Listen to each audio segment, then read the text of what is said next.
Hello there, Team Explorers. Another Saturday, another adventure. Thank you so much for tuning in to KTN. Today, on the Hotspot Show, we explore Egware Museum, and I'm told there are lions sleeping in these stones because this is a stone museum and so much is happening behind these doors. Now, Team Explorers, come on in as we explore this hotspot for the next 30 minutes.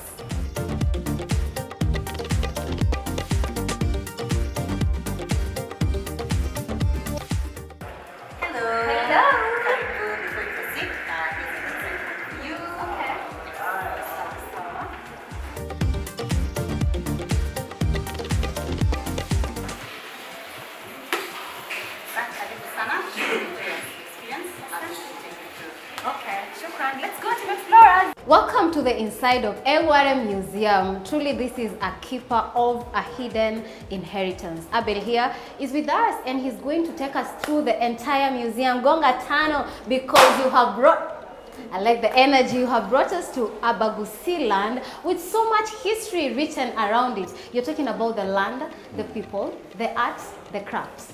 Please. And the material. And the material, which is the soapstone, exactly the main element of this show as we explore this amazing and one-of-a-kind museum located in Nairobi. So join us, Team Explorers. We already said for the next 30 minutes, unatupeleka Abagusi. Wanaendanga na gari gani, by the way, if you travel to Abagusi? And zile za mafruits. Kuna easy coach. Ziko mingi. Tunawajua. Please, and for this session, call me Gaki. Which name can you give me? Gaki, because we can call you Kemunto. Kemunto. Aiwe, sawa. Here we are, a museum standing tall and beautiful in Nairobi city. Yet a lot is written in here. Right from what we are seeing here, but first introduce us to this space, when it was open, and what's the beauty of this space, making it a hotspot. Thank you so much. Karibuni, welcome to Egware Museum. This is the first living museum of its kind in sub-Saharan Africa, to be honest. It's the first museum of its kind ever in Africa. We call it a living museum because all the pieces that we have here, everything that we do here is done by living artisans. It's done by artists that are alive and breathing, and it's items and sculptures that are changing day in, day out. So that's specifically why we call it a living museum. It's a living and breathing thing, and it essentially tells the stories of relentless work, relentless talent, work that is, it's amazing. It's amazing. It's incredible, and I like the fact that you're connecting generations to generations, because tell me, where on earth will I ever see up close and personal, as someone sculpting soapstone, if I don't go to Abagusi? But here you are introducing us to this beautiful space. I like it. First things first, what is a soapstone and what's the beauty of this soapstone? Thank you so much. So soapstone is a mineral just like marble. It's a mineral. It's a typical mineral that is mined from the earth, but specifically Kisi soapstone, because we have soapstone around the world. In Africa, you find soapstone from two countries, that's Zimbabwe and Kenya. But around the world, you have soapstone in China and in Brazil. Sorry, in India, in Brazil, not China, around the world. And actually, those two countries are the biggest exporters of soapstone as we know it. But their soapstone is mainly used for manufacturing purposes. So they manufacture it to sell things like tiles, countertops, and items of the sort. But the stone that we have in Africa, in Zimbabwe and Kenya, soapstone specifically, is used for decorative pieces. It's used to make pieces and items that speak to the culture and heritage that is Africa. And to be specifically here in Kenya, to speak to the culture and heritage of the Kisi people. I just like how you've put it, and I mean, we can already tell the difference, because from where I'm standing, I'm just throwing my eyes over, and I'm seeing beautiful masterpieces that can be used anywhere, kitchen, your living room, bedroom, outside, and just anywhere. So long as you're creative, you will never miss a place to put soap, including how you're placing, these boards of information. Now walking into this museum, I see these screens around, displaying what I see people harvesting, or not harvesting, rather, mining soapstone, to so much so. Please give us a rundown of upon arrival. The first step, and then what's this that I'm seeing and how long the tour takes. Absolutely. Yeah. It would be my pleasure. So once we welcome our customers into the museum, they're usually met by Sheila, of course, who handles our reservations, Yes. who then invites them over and The hands them bubbly over. Sheila. Absolutely. Yeah. So Sheila hands them over to me. I stand in as the museum experience executive, and my job is to essentially make sure that by the time we get to the stone, the customer understands Soapstone better. They understand Kisi Soapstone. That way, when they're interacting with the stone, it means much more to them, more than just a stone that they get to hit and leave with a piece. So the museum itself has been divided into 4 chapters. Okay. And the chapters are the land, the material, the craft, and the people. Ideally, what we are seeing here, and we Exactly. also have pamphlets. Absolutely, All yes. right. Material, yes. Okay. And we have pamphlets for the people as well. So, and we divided it like this, and we have been very intentional because it's important for you to understand where the stone comes from first. Yeah. Once you understand the stone, then you're able to understand better the material that is the stone. And then to make it make even more sense, then we introduce you into the art of Kisi Soapstone sculpting. Now, sculpting is an ancient trade that has been there for ages and ages. Yes. But specifically today, we're talking about Kisi Soapstone sculpting, which speaks specifically to the stone that is mined from Kisi. Okay. So sculpting is, of course, is found in Kenya. Everywhere we have the Kamba guys who do a lot of wood carvings and a lot of wood sculpting. But now, as we're talking about Kisi Soapstone sculpting. So sculpting is not unique to Kenya. Yeah, and to the Kisi Africa in people. general. Absolutely. Then after we introduce you into the craft, then we go into the people, the Kisi people. We learn about who they are, what it is that they do on a daily basis, the economical activities and things that keep them alive and are breathing, essentially. Yeah. So just to give you more context and more details, you did ask how long the experience takes. Yeah. Usually it takes anywhere between 30 to 40 minutes, All right. which is usually good time for us to be able to impact the customer more. Which then helps them when they're interacting with the stone. Yeah. Now, the stone itself comes from Tabaka, like I mentioned. Now, Kisi is, usually when we say Kisi, people assume that Kisi is one huge county, but no. So there's 2 counties from Kisi. Right. There's Kisi County and there's Nyamira County. Yeah. But the stone itself comes from Kisi County. Now, in Kisi, I'm not really sure about the constituencies and all of that, but I just know that in Kisi, you go to a place called Tabaka, which is up the hill somewhere on your way to Rongo, and you come into this bubbly town called Tabaka. Tabaka is also a famous town because there's an old mission hospital that has been there for a while. All right. And that area is known specifically for that hospital and now for the stone. All right. Yeah. So the stone is found. Tabaka sounds like tabaka mbalimbali. If you know Swahili, then clearly you know the depth of what tabaka means. That's true. All right. I got a good one. That's a very good one, actually. Yeah. Tabaka you mbalimbali. can use it some other time. I'll borrow it. Don't worry. All right.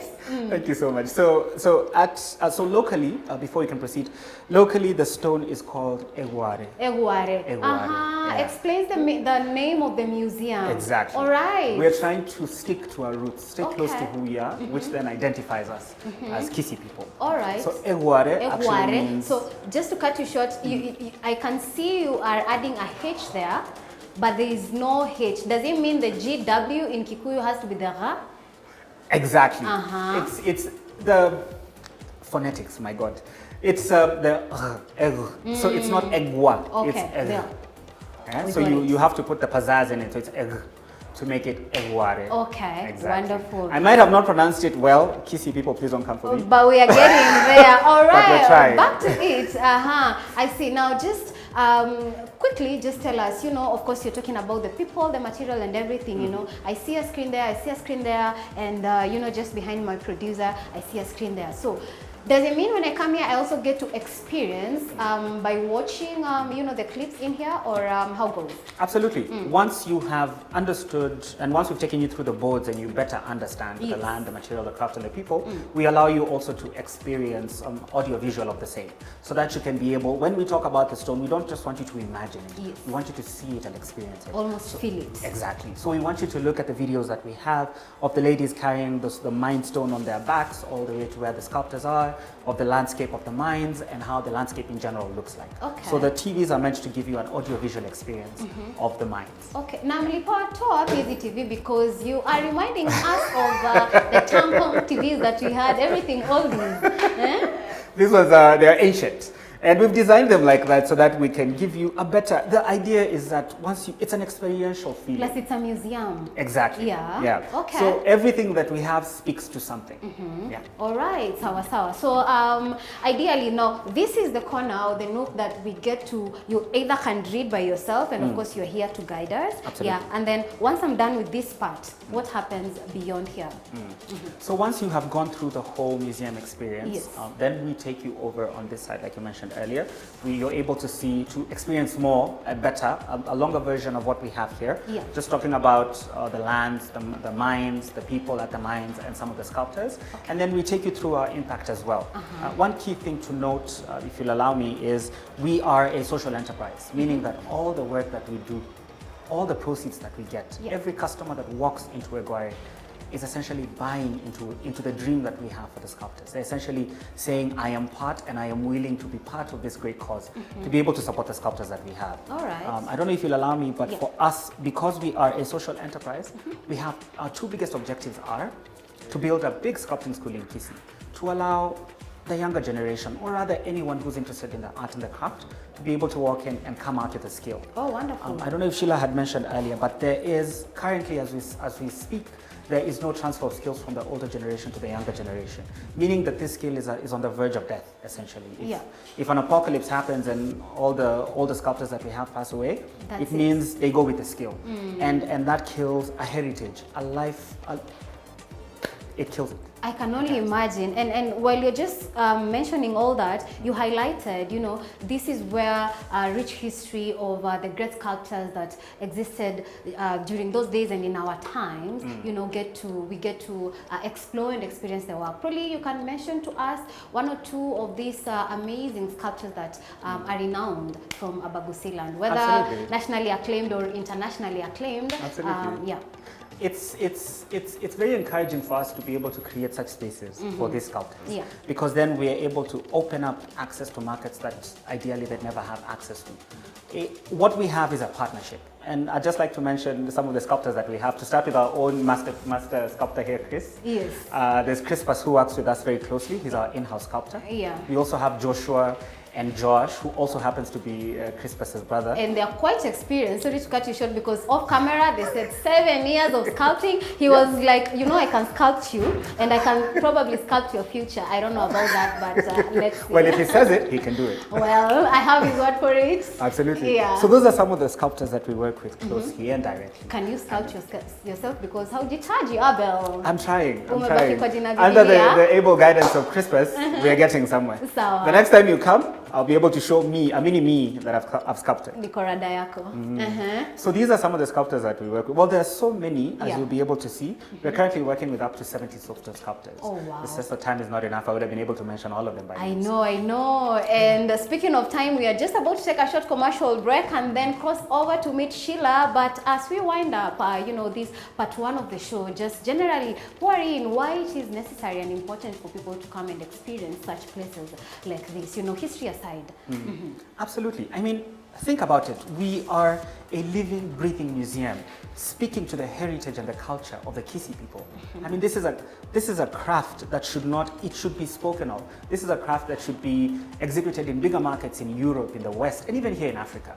So we are allowing people to come in and experience a living heritage that we're helping to promote and to push so that it lives on. I couldn't agree more, because by and large he says the stone has the story, but we are here to bring the story into proper life, hence the living museum. Team Explorers, allow us to take a short commercial break. When we are back, we are crossing over to the other side of the museum, and let's continue exploring Egware Museum. Keep it KTN and keep it the Hotspot Show with me, Yusuf Sayete. See you in a minute.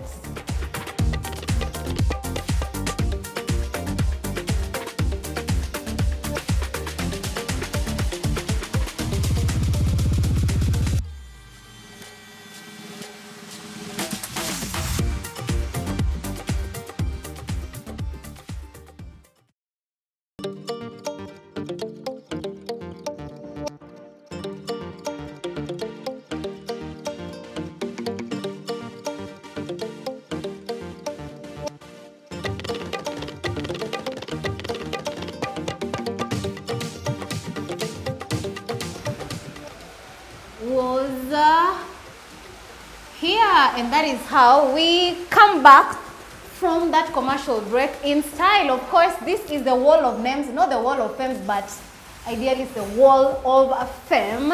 Sheila has joined us. Hi, very many. Hi, karibu sana. You did tell me that there is so many languages up here besides Swahili. Nimeona hapa. There's Tagalog. We Tagalog? have Tagalog from Philippines. Okay. We have Amharic. We have Deutsch, German. There's also Kikuyu. Somebody wrote in Kikuyu somewhere. Okay. There's Luo around that corner. All right. Yeah, so we have very many languages from all the many visitors we've had. I see, and I'm just trying to read here hapa. Amesema niekewe panga na iandikwe my name, because this person. Yeah, they had so much They fun. had so much fun, and panga, aka a machete, Yes. a handsaw, a chisel is among the tools that you use to sculpt these beautiful arts crafts that you see here. Sheila, Yeah. I'm excited. I mean, we were with Abel there, and he was taking us through the rich history and the impact that this museum has had, not only to the Abagusi people, but to Kenyans and Africa in general. And looking at what's in here begs so many questions and makes me reconnect to so much, but I want to hear it from you. Tell us, first of all, what is one of the beautiful pieces that you think could be your best pick? So I have two favorite pieces. Yes. They're not here. They're in the Really? limited edition collection. So we have the lady standing proud. Okay. And then there's the Omorometi, who's a traditional Kisii medicine man. So he will handle head injuries when somebody will have maybe fluid compressing the brain. He'll be the one to treat that problem. All right, so you want to mean that the culture is not only written in sculpting, Yes. but even in these masterpieces. Yes, same in the pieces. Beautiful. Like the lady who's milling millet, Okay. grinding millet to make flour for porridge or ugali. Yeah, Yes. and so much so because Team Explorers, you can just see stories written all over. I can see someone drinking water from a bowl. I don't know what this is supposed to mean. Looks like a measure of strength. Yes. I can see beauty. Chest pieces. And of course not your kawaida soft dish, dish. because honey, look at this. What organ style. What organ style. And this, this is a candle holder. Yes, it is. amazes me, how you get to maneuver and get these patterns. That's through the knifing process defines the patterns and the shapes of all the pieces. Yeah. So every piece in the museum is handmade. So when you get to the knifing process, then you get to define if it's a shape or a certain pattern that you want to put on your piece. That's where that process comes in. Wonderful. And I see you're standing next to a soapstone. If Yes. you may, please, we can have a hold of one. And how heavy is it? Not very heavy. Yes. But quite the weight. Quite heavy, yes. Nikibeba hii mara kadhaa na feel kama nimeenda Muscles, gym. biceps and triceps. Sawa. So this is what creates the beautiful art pieces Yes. herein. All right, combined with the history that we've learned in part 1, guys, this is a wholesome experience. Explains why this is such a hotspot, and thank you so much for sticking around, till this bit. We always take you to amazing places to redefine fun, adventure, and play. Back to the story, Sheila. Yes. Upon coming here, tell me, how much does it cost me? Your opening hours, and how long is a sesh? And I need to put this down. We sweat the entire bit. So when you come in, we'll be at the front desk to receive you. Yeah. So it costs 2,000 shillings for children, and then up to the age of 17. Okay. And then 18 and above, it's 3,000 shillings. I'm with this Samia, 18-year-olds. I have just joined adulthood. Umeshika ID. You are eligible to vote. Una Uko push. kadi? Yes, yeah. Ni sawa. So that's how you pay. So to reserve, we have time slots in the course of the day. So you reserve your slot by paying at least half of the amount if you're coming either alone or as a group. A day prior, or? You can reserve even a month. We've had people make reservations a month prior to the day they're coming. Yes, plan effectively because you can say you want to come a day before and you find all the time slots are fully booked. Okay. So it's important you call us. We'll reach out on WhatsApp or via Instagram. We'll be able to answer all your questions. And then when you come in, you'll complete your payment, and then we have a consent form when you'll consent to participating in the sculpting class, and also you can either opt in or out of social media. So that people come and sculpt, they do not want their photos shared out there, which is totally fine by us. We want you to create memories on stone. And then you get that, then I will hand you over to Abel. Yeah. But it's very important when you come in, you read the reason why we exist, which is on the board right at the entrance. Yes. And then you will come, you get to do the museum experience, and then now proceed to the sculpting class. Aha, all right, I see. And then ideally now that entire process, because he mentioned it takes around 30 to 45 minutes Yes. of the tour, and then now the actual sculpting, how long does it take? So the sculpting takes 2 hours. Okay. So for us, what we encourage the students who come in, even yourself, Yeah. cooperate with the teacher. Very important to listen to Lazima ukwe a good student. Yes, be a good student, listen to Chris, and when you're struggling, always ask when in doubt. When you feel you're struggling somewhere, we're also there to help you. I also step in the class to assist, and we'll help you, guide you through the whole process. Okay, wonderfully put there, and so far so good. Now, a lot is still on the walls, yeah? I can see Yes. right behind one of our videographers, I can see some artwork and some pictures, I don't know. And what I'm seeing here, probably the wall of pictures. Just Yes. paint a picture of what we are seeing here. So from the first photos, which are the highest, those are the men who work in the quarries, in Yes. the Soapstone quarries. And then right behind, right in opposite the limited edition collection, we have more men who work in the soapstone industry, sculpting pieces, and some are carrying the stones. So for us, it's important that when you come in, you just not only learn about the history, but you also get to see the men and women. For us, we are their pedestal. They need to be seen, they need to be remembered, they need to be revered. Absolutely. And we want this museum to carry that forward. All right, because yeah, that is where the story began. But coming to the existence of Egware Museum, it did not start from here. It's once started from a shop. Yes. Take us back. So our founder, Mowusu Momanyi, opened a soapstone shop, Bespoke Soapstone. Okay. It's in Sarich lower ground floor. Started in October 2023. And through that interaction with people and seeing the greatness of the stone, then that shop essentially birthed the museum. Okay. And that's how we are able to grow and finally even have a bigger museum in Kisii. Wonderful. Having interacted with the stone and these art pieces, where would you place the appreciation of Kenyans and Africans, you know, to this stone and to the arts? Very many Kenyans actually do appreciate it. I was so surprised. We have a collector named Eric. He loves soapstone. But people coming through, they've had pieces when they were young, even now. And so for us, it's very beautiful when people come in and they're like, I want to make a piece for my own home to add on to my collection. So people are very appreciative of soapstone art, especially Kenyans and Africans. And for us, it's very encouraging that people are willing to support, not just, supporting us, but the community, so that this art does not die out. Wonderful. And I know one would wonder, probably it takes so much effort, from mining to carving all these beautiful art pieces. Say I want to buy a piece, give me the minimal range and probably the max price. So I will not be able to give you that price. Yes. And the reason being, different colors of stones are found in different quarries. And again, the production time and how much detail you want in a specific piece. So commission pieces are a whole different ball game because people have specifics and there are so many details to go into that, the process of that. So that you'll have to get in touch with the curator, and then he'll be able to give you a price range depending on the piece you want curated for you. Okay, Yes. but ideally, would you say it's an expensive affair, say I want to buy this or that, because we have this notion, not notion per se, but we appreciate the art and the effort, put in such amazing works, and saa zingine tunaogopa bei, so mwingine atasema na soft dish ni ngapi? At least. So for me, what I want even people generally to know, let's not focus too much on the price because everything is made by hand. Yes. I think you've seen from the videos when the stones are being hewn from the ground, and the transportation and the sculpting. So I'll put this in essence. If this was somebody maybe coming from Europe or the States and they were doing this by hand, people would be willing to pay even millions for that one piece of stone. So don't look at the price, but look at the effort. It's handmade. There's very few things now that are made up by hand. And this is the last standing Kisii traditional craft that is remaining. So look at it in that essence. You're owning a timeless piece of stone in your home. I agree, and I think to add on that, really you cannot put a price to culture, because we all know what goes in there and what culture means. And for us to spiral this into the other generations, please, it's all about the memories, the story, and what these stones carry. Sheila, yes, we want to close the show. A parting word, maybe anything there for adventure seekers, yes, you know, trying not to look coming to this space to explore? Come excited, come well fed.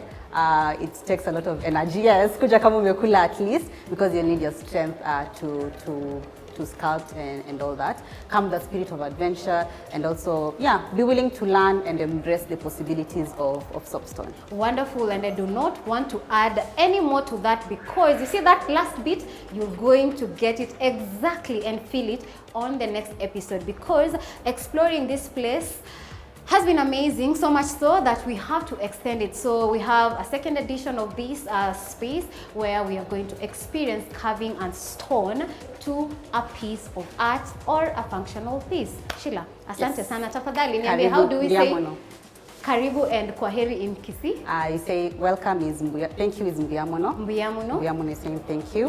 Goodbye is tororane. Turorane. Yes. Turorane, and Turorane, the next episode of the Hotspot show here on KTN, same time, but the same hotspot. But please tell us where you want us to visit next, because we are ready for you. Always remember to explore the world around you. Take care. See you next Saturday. From me and the amazing entire crew, we wish you a splendid weekend. Keep it KTN.